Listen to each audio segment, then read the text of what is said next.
If you love liberty, declare your independence by signing the Shire Society Declaration at shiresociety.com. Want this change? And we all know that in this beacon of democracy in New Hampshire that we listen and care about what's on our voters' minds. And we know that legitimacy of government means that we have to have laws that live in the hearts and the minds of our people. And in a live free or die state, we don't criminalize our citizens. And to disagree with my friend from District 23, here in New Hampshire, the power and wisdom lies in the hands of our people. We restrain government. We do not restrain honest, hardworking citizens who oftentimes want to recreate or do what they want within the confines of their own home. We need to stop criminalizing citizens. We need to stop pushing legal painkillers, which we all know is what's driving the opiate heroin addiction. And I want to speak, the senator from Hanover spoke with tremendous information, but I want to speak with just a story. Just being a simple, rural, North Country school teacher. And you can follow the kids because they're few, and we can watch them over time and know the families. Seeing kids that I've taught go to prison for the drugs. And I've seen kids go to the grave because of drugs. And if we want to be honest with ourselves, we need to be honest with our kids. If you want to motivate a kid, don't fill them with all this scare tactics. You've got to be straight. They have a good detector for what's honest, what's true, when you're being straight. And I think that's so important. And I can tell you, those who say that marijuana is a gateway to drugs, and there's some that are, but marijuana conviction is a gateway to a record. And a record is a gateway to job loss. And a record is a gateway to college loan rejection. And it is a lost opportunity, lost hope. There is such despair. Read the obituaries in the North Country. All these 25, 30-year-olds. It's heartbreaking. And it is that conviction that is the gateway to that lost opportunity and to prison and potentially death. It is grossly unfair, Mr. President. I look at those motivating scales of justice where the Supreme Court sat here and say, justice needs to be equalized, and we work so hard. Every generation, every Senate that tries to balance that.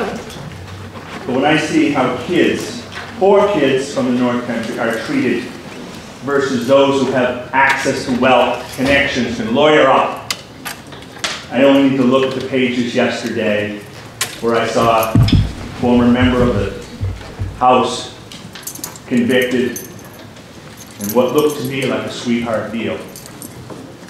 And I know that my students, four simple people, take what the police offers. They don't ask questions. They don't dare. You just take what you got. As I told you, the nursery rhyme. You get what you get, and you don't get upset. This is important for that justice. That we live up to those scales of justice, and we make sure that we equalize it as best we can. And lastly, if we want the state of New Hampshire to keep and attract young people, we need to move towards progress on this area and others.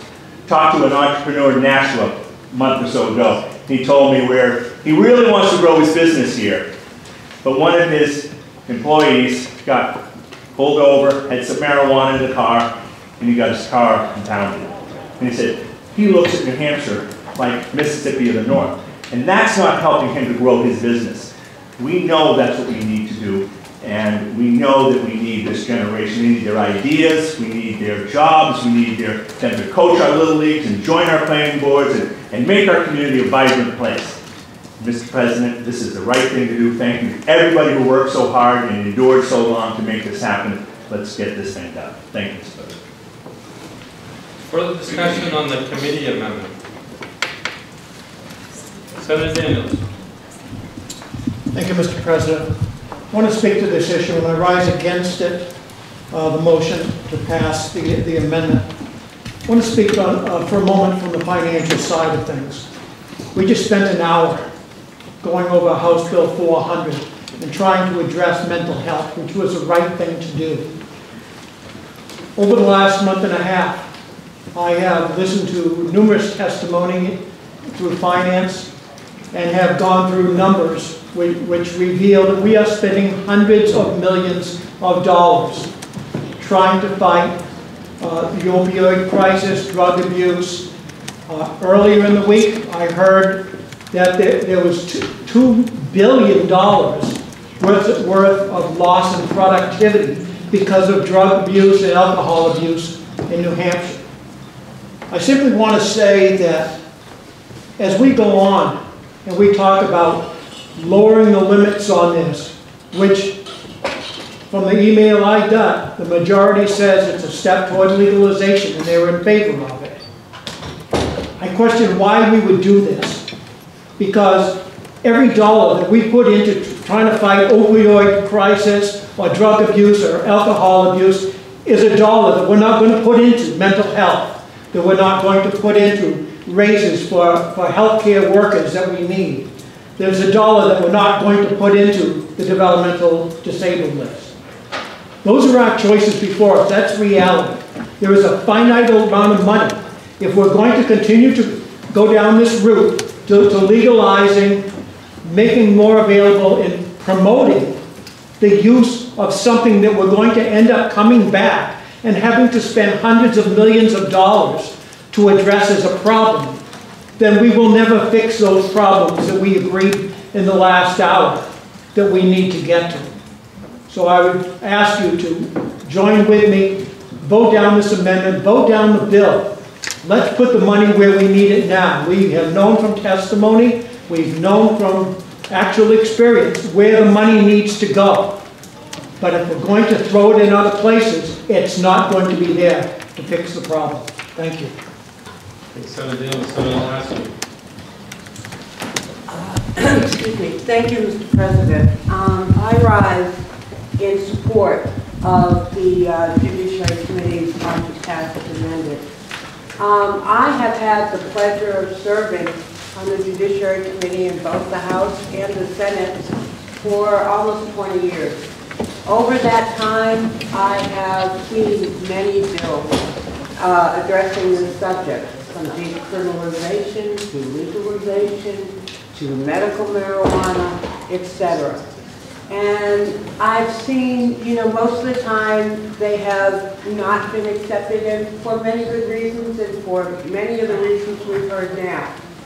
But over those 20 years, not only has times have changed, but it's time we recognize what policymakers, researchers, and law enforcement agencies around the country and over that time have begun to recognize that arresting and incarcerating people for marijuana possession wastes billions of dollars, does not reduce the abuse of marijuana or other drugs, and results in grossly disproportionate harms to communities of color and race and socioeconomic levels.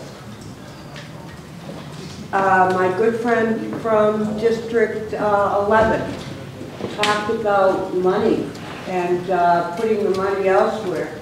In New Hampshire, we spend $6.5 million in prosecuting such cases, funds that, as he says, could much better be used in treating hardcore substance abuses and issues that we just talk about, mental health issues.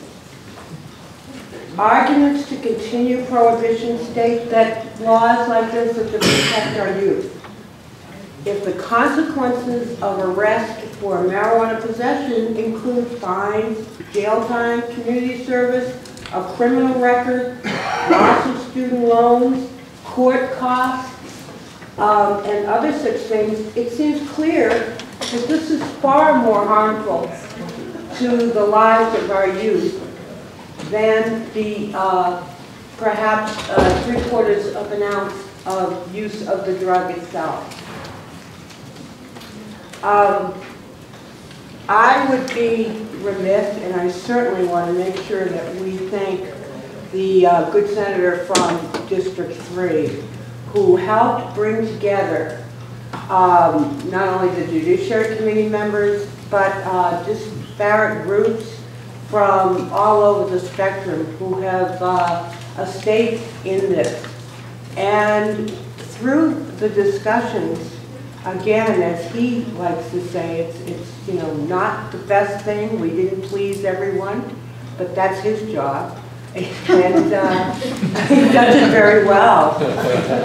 At any rate, we have, I believe, come together with a bill as amended that will do what we needed to do, will not exacerbate the problem at all, and will be fairer to our youth and to the people of our state. And it's time that we did this. So I ask you to vote ought to pass as amended and join me in doing so. Thank you.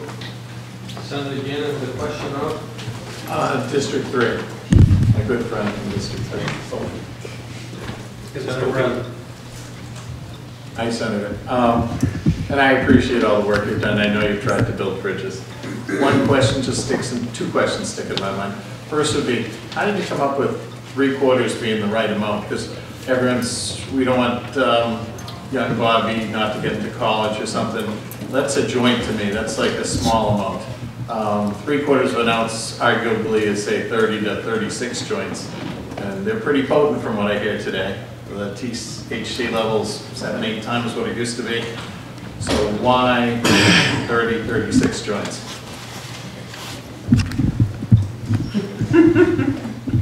My friend from Sandown. District 23, Sandown, I'll answer it this way. Compromise is an art. It's not a science. Follow up? Just a brief call. So if in a minivan, I'm afraid of drug dealers, really. I'm afraid of 6 people in a minivan, each having 3/4 of an ounce. If my math is good, I wasn't a math major, about 4.5 ounces in the car. Isn't that what a dealer's gonna do? Isn't he gonna just distribute it between a bunch of people in the car? You bring up a possibility that I'm not sure that we can always fashion legislation around to try to deal with every possibility. So I'll leave you again with what I just said before. Compromise is an art, not a science. Thank you. Senator Seymour, the question? Well, I'd prefer this at District 3 if you would, or 1, whichever. Senator, thanks for taking my question. If this bill and amendment passes, will the business community still be allowed to make policies that they see fit, like they do today for alcohol? And would public places of public assembly in municipalities still be able to make their decisions on their vote on what and where substances can be allowed? I don't believe that anything in this legislation in any way impacts what people can do with their private property. Thank you very much. Thank you, Mr. President. Senator Gannon, the question? District 3 again. I apologize. I should have my questions lined up in a row. Senator Bradley. Will you take the questions, sir? Yeah. Never mind. Well, let it go. Thank you. I was going to speak later, so you can grill me then. Really later. Question is on the adoption of the committee amendment. Further discussion? You ready for the question? Roll call. Second.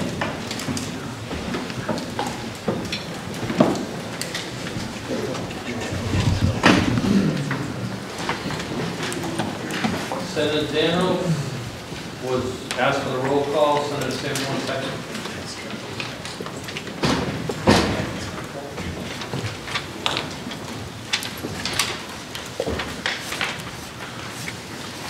Okay, you're voting on the committee amendment. You ready for the question? Clerk will call a roll. Senator Woodburn. Yes. Senator Guy. No. Senator Bradley. Yes. Senator Waters. Yes. Senator Hennessy. Yes. Senator Gregg. Yes. Senator French. Yes. Senator Ward. No. Senator Sanborn. Yes. Senator Khan, Yes. Senator Daniels, No. Senator Abar, Yes. Senator Lasky, Yes. Senator Carson, Yes. Senator Feltes, Yes. Senator Reagan, Yes. Senator Susie, Yes. Senator Bertzel, Yes. Senator D'Alessandro, Yes. Senator Fuller Clark, Yes. Senator Freeman, No.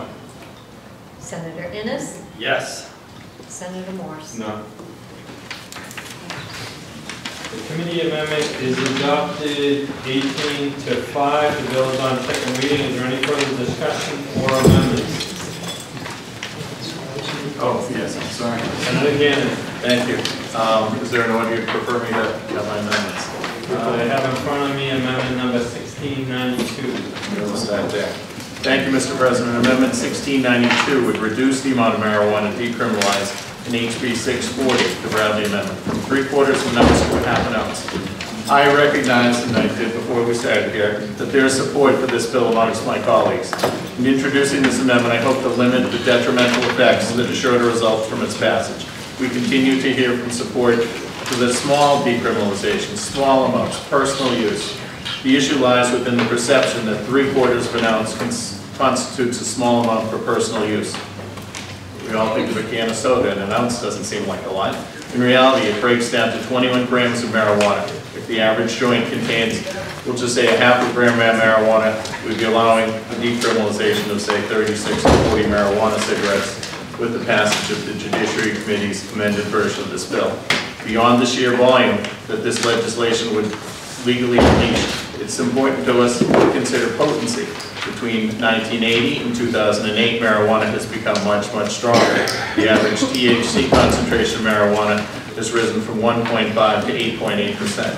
Disregarding mere perception and facing the facts of reality, we must not allow for such a large amount of marijuana to be free of criminal penalties. My other problem is, we don't know how to, the police, when they pull someone over, they have no way of testing, again, like a breathalyzer. There's no way of telling how stoned anyone was. It's going to be a field day with defense attorneys, and they're just going to give up prosecution, and we're going to have tons of accidents, as we've seen in Colorado, where their deaths, fatality deaths, resulting from people using marijuana is up 48% in the last 3 years. Therefore, I ask for support for this amendment, 1692, to lower the amount to a more reasonable level, 1/2 an ounce. Thank you, Mr. President. Senator Gannon offers floor amendment 1692S. Further discussion. Senator Bradley. Thank you. I rise in opposition to the amendment, and I waited to this point to talk about some of the compromises, if you will, that were in the committee passed amendment. This is one of those instances for me that misery loves company and no good deed goes unpunished. And for the last 2 or 3 years, I've worked with a lot of different people on both sides of this issue, including law enforcement, to come up with something that, while certainly law enforcement's not supporting, and I hesitate to say that the proponents are not fully happy with, I wanted to try to craft something that everybody could live with. So some of the compromises that were in the bill are that edibles have a standard. It's 300 milligrams. It wasn't in the House passed. That, I think in sections, toward the end of the bill, the delinquency section. Sections 6, 7, and 8. 8 and 9, I'm sorry, were added back into the bill. I don't believe those were in the House bill. That if there were more than 3 violations in a 3-year period, that the 4th violation could potentially be a Class B misdemeanor. Even though there would not be arrest provisions, you could still be charged with a Class B misdemeanor. These were things that our friends who are public safety advocates thought would improve the bill. While they can't support the bill, and I want to make that clear, I'd like to think that they're better able to live with it. So the last compromise, if you will, was the amount. And after a lot of different meetings, a lot of different discussions, no way of telling how it happens, but that's what everybody seemed to be able to live with. And so for those of you who are potentially going to support passage of this bill, and you believe that the time is now to ensure that, you know, the reasons that I'm supporting the bill, it's personal. A lot of us have kids. I do. Any parent knows, well, maybe not every parent, but a lot of parents know, kids are what we used to be when we were kids. They try things. I don't want my kids facing one strike and you're out, potentially, because I've been there. And I appreciate the argument that people think that it's going to enhance the perception of marijuana being a gateway drug. I think there's some credibility to that argument. Alcohol is also a gateway drug. Illegal use of legal painkillers is a gateway drug. I mean, you know, a lot of us have other addictions. I mean, think of the 23 of us. Stress is an addiction. Sorry to call it what it is, but that's what it is. For me, being above tree line in 0-degree weather with a mountain of snow, that's kind of an addiction. We're all put on God's green earth for different reasons, and we're all different as individuals. And I think we all have things that we like, that we don't like, that we get really passionate about. The Patriots for me, the Red Sox for me, although they're not doing very well. The Celtics. I mean, these are things that drive our lives. And for young people, and I'm a parent of 4 kids and grandparent now of 3, these are things that when they're caught and arrested can change a life. And I don't like one strike and you're out. I just don't. And I think most people in New Hampshire don't like that. And that's why the compromise is in the committee-passed amendment is the way to go to get a bill passed. And changing it, even though I think my friend from Sandown's amendment is well-intended, and I appreciate the intent of what he's trying to do, that is a way to get the bill killed. So I would urge all of us that are supportive of passage of 640 to not vote for this amendment. Thank you. Last question, my good friend from District 3. Senator President. Just, if you could help me in line 32, it's the children I think are what I'm mostly scared about. I'm not so scared about adults using it. Why, when you have a delinquency petition going to result from someone at 18 or under, did you think of possibly having in it something that they would have lost their license? Was that discussed? Because that would be a scary thing for me if I was under 18, if I was a high school kid and I'd lose my license. Well, was that discussed or thought of? No, I don't recall that being discussed, but if you, and I'm going back and forth between the bill and the calendar. If you look on the calendar on page 28, about 2/3 of the way down, Roman B, nothing in this chapter shall be construed to prohibit a law enforcement agency from investigating or charging a person for a violation of 265A. That's the impaired driving statute. So there is nothing in this bill that is going to in any way restrict law enforcement from doing their job in trying to keep our roads safe, whether it's medical marijuana, or anything else. And I think everybody has accepted that. We don't want that to happen. Further discussion on floor amendment 1692. You ready for the question? Roll call. Second. Roll call has been requested by Senator Gannon, seconded by Senator Burton. The question is on the adoption of floor amendment 1692.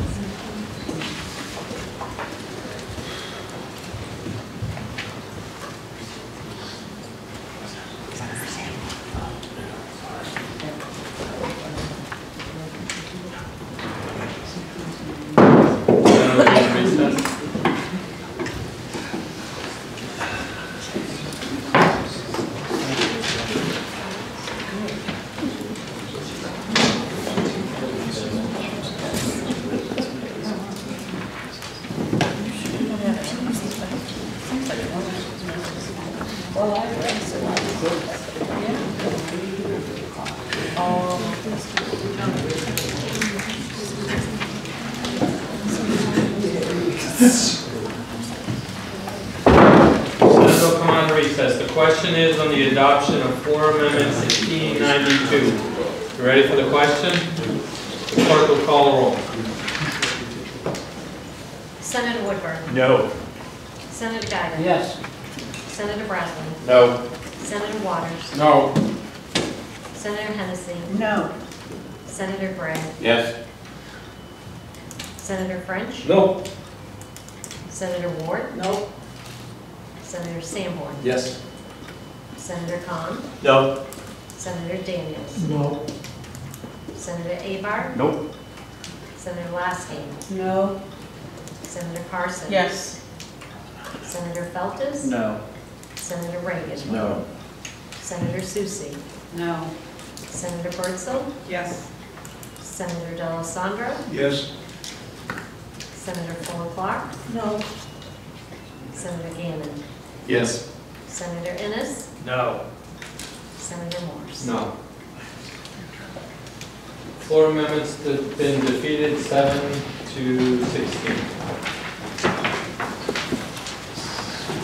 The bill is still on second reading. Open for further discussion and amendments. Senator Gannon.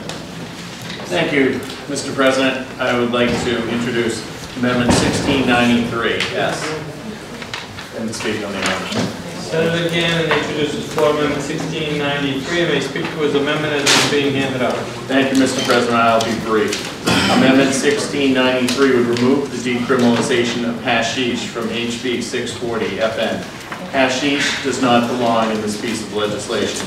Hashish is manufactured using marijuana to create a far more potent version of the drug. The manufacturing process takes the most potent part of a cannabis plant and compresses it, vastly increasing, which what we already have is a vastly increased product, is going to have an even higher THC content. The THC content resulting from this process is at least 3 times higher than that of the average marijuana plant.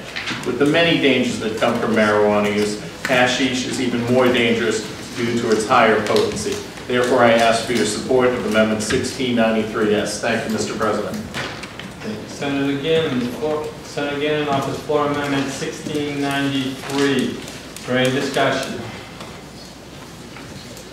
Seeing none, are you ready for the question? Roll call. Second.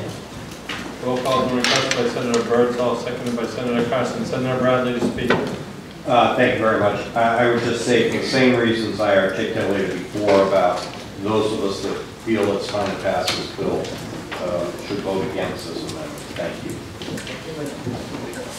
The question is on the adoption of floor amendment 1693. A roll call has been requested. Are you ready for the question? Clerk will call a roll. Senator Woodburn. No. Senator Guyton. Yes. Senator Bradley. No. Senator Waters. No. Senator Hennessy. No. Senator Gray. No. Senator French. No. Senator Ward. No. Senator Sanborn. No. Senator Khan. No. Senator Daniels. No. Senator Abar. No. Senator Lasky. No. Senator Carson. Yes. Senator Feltes. No. Senator Reagan. No. Senator Susie. No. Senator Bertzel. Yes. Senator D'Alessandro. No. Senator Fuller Clark. No. Senator Gannon. Yes. Senator Ennis, No. Senator Morse. No. You defeated floor amendment 1693, 4-19. The bill is still on second reading and open for further discussion and amendment. Senator Gaida.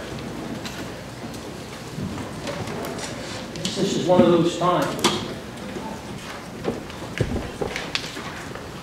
We as a body set policy that impacts lives. And I've heard people talk about how people want it. I've heard people talk about how it's time to have it. Society is ready. There's no harm. If you tell a lie long enough, you'll believe it. Marijuana is the gateway drug. The potency of marijuana today is substantially higher, and hashish even more so. We've heard people talk about, the chiefs of police who are unanimously and universally opposed to the decriminalization of marijuana. But what do they know? They deal with it every day.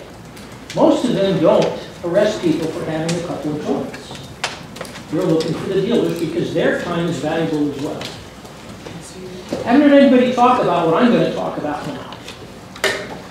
We as a state are in a terrible position for high-tech employers. And let me tell you, every high-tech employer in the state and looking to come to this state with its ultra-high energy costs and its lousy logistics and its poor workforce is going to say, wow, we're passing a law that will allow working-age people not to smoke 3 times, but to get caught 3 times. And oh, by the way, those high-tech jobs are universal. Defense industry, competitive in IT and worldwide markets, and universally will require the passage of a drug test. And so we here sit saying, geez, we've got to do everything we can to invite high-tech businesses to the state with one of the highest energy costs in the country, one of the poorest workforces in the country. We're going to do what society wants, even at its own expense. We are destroying the ability of businesses who want to come here. They're going to North Carolina. They don't have legal drugs there. They're going to Texas. They don't have legal there. Okay? High-tech companies are not coming here because our workforce, already seriously impaired, will now also be impaired in their ability to think because they can't pass the drug test. Think about the unintended consequences. We are the last stop able to turn this aside. I don't want to talk about compromise here. With all due respect to the senator from District 3, an eminent leader, an ultimate person in bringing parties together. What's really being compromised here is the future of our kids, who universally will look at this as, it's no big deal. Adults can do it 3 times. Not do it, you're going to get caught 3 times before it's even considered more than just a violation. I asked the 4th grade class this morning up in the gallery, what do you think about marijuana? 4 of them said, bad stuff. Most of them didn't say anything. Maybe they don't know enough. What signal are we sending with this legislation to our young people, to employers looking to locate here? What are we doing to the character of our state by ceding our position as being responsible for setting the gateways to the future and saying, it's what society wants. A very famous political figure, Edmund Burke, talks at some length about this issue, where you're elected not only to come here to represent your constituents, but they elect you as well for the exercise of your judgment. This is not and never was intended to be a popularity contest. And I have no problem standing in front of the people that sent me here, even though they may mostly want this passed for personal reasons, and explain why I will vote against it, and I've always voted against it. My votes for the amendments, as you know, are procedural to try to stop this from moving forward because of the unintended consequences. You want to be a pilot for an airline? Forget it. You want to go in the military? Forget it. You want a federal job? Forget it. You want a state job? Forget it. You want a high-tech industry job? Forget it. As we spend millions of dollars trying to attract businesses. And so that, Mr. President, I'll conclude my remarks and implore my comrades in the Senate, please reconsider your thinking and stop this bill from moving forward. Thank you, Mr. President. Thank you, Senator Gator. First discussion. Question is on the adoption of AutoCAD as amended on House Bill 640. You ready for the question? Roll call. Roll call has been requested by everyone. Second.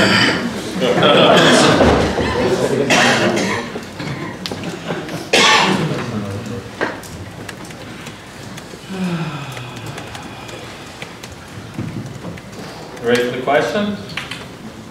Question is on the adoption of AutoCAD as amended on House Bill 640. Clerk will call the roll. Senator Woodburn. Yes. Senator Gaida. No. Senator Bradford. Yes. Senator Waters. Yes. Senator Hennessy. Yes. Senator Gray. Yes. Senator French. Yes. Senator Ward. No. Senator Sanborn. Yes. Senator Khan. Yes. Senator Daniels. No. Senator Abart. Yes. Senator Lasky. Yes. Senator Carson. No. Senator Feltes. Yes. Senator Reagan. Yes. Senator Susie. Yes. Senator Bertzel. Senator D'Alessandro. Yes.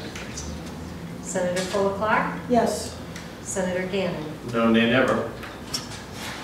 Senator Ennis. Yes. Senator Moore. No. The ayes have it. The motion of AutoCAD as amended is adopted 17 to 6 and forwarded to third reading. Senate will be attended to the clerk. We'd like to invite you to visit freekeene.com. Freekeene.com features audio, video, and blogs chronicling the transition to a voluntary society. Freekeene.com also has comments and discussion forums so you can be heard. Freekeene.com. I should be in Keene, New Hampshire with the Free Staters.